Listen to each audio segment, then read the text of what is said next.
I want to talk about. I've been observing this thing, right? And I know it's circulated. It's a popular idea that people know already that laughter impacts people's health, right? Yes. And increases your life. Yeah.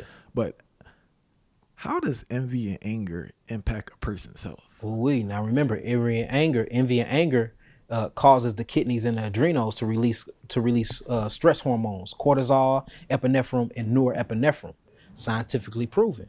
So this brings up the stress hormone in the body. This raises the sugar.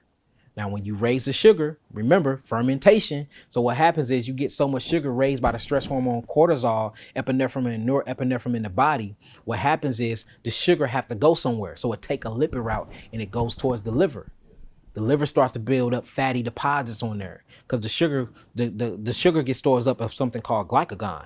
Glycagon is a store fat of sugar that's on the liver. So you literally get cirrhosis of the liver. And then remember, when sugar actually go through its metabolitic process and go through formation, it creates alcohol. So you have a fatty liver, an alcoholic liver, and you never drunk alcohol in your life. Just for being a hater. Just for being a hater. So literally, if we gonna keep it street, being a hater and having envy, remember all these emotions create molecules. These molecules create chemicals, and that's why you see hatred and being angry and enviness is associated with the liver. Having fear or adrenaline, state of fight or flight, is always associated with the kidneys. You see that? Happiness is always associated with the heart. That's dopamine. Remember, all these different energy emotions creates a molecule. These molecules create chemicals, and these chemicals are produced by the body, and then that's how you act out your reality. So technically, scientifically, y'all can look this up. Hatred causes liver cancer or liver acidosis.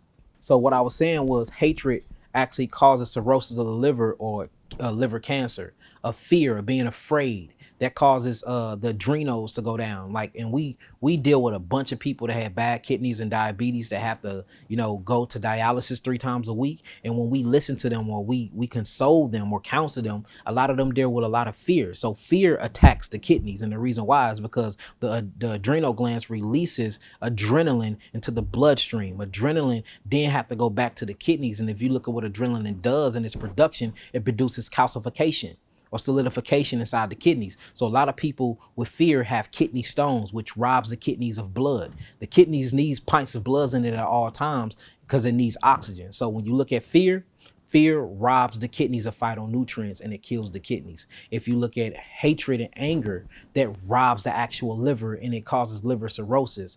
People that lack love in the community, especially the Black community. That's why we have something called emotional eaters, or you eat for love, because love been deprived from our household, especially if daddy's gone or mommy's missing. And then think about what we do. We are so emotional eaters, especially when it comes to sugars or complex sugars. For Valentine's Day, you would give your significant other a box of chocolates covered in sugar, right? Notice the color is always associated with red, which means it's the root chakra. And then if your children do good, you reward them with what? Junk food, candy, sugar. On the birthday, to celebrate the birthday or the life of the child, you give them a cake that's covered in what? Sugar, ice cream, which is going to break down the sugar. So if you look in the community in a psychological aspect, we have replaced love with sugar.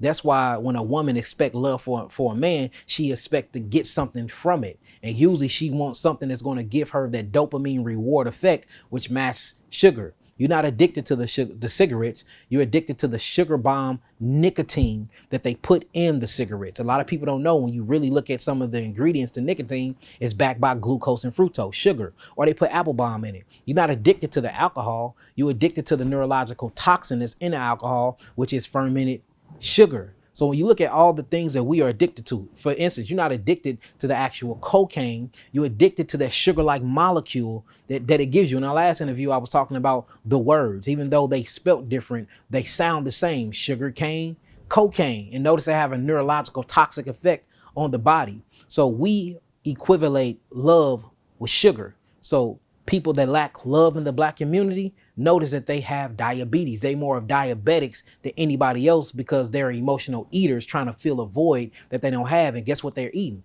They're eating neurotoxin complex polysaccharides, or what you would call sugar, which is going to drive their glucose up and make their insulin hormone go down, which give them diabetes. You see what I'm saying? So once you really start looking at what's going on, grief Grief totally messes with the cardiovascular system.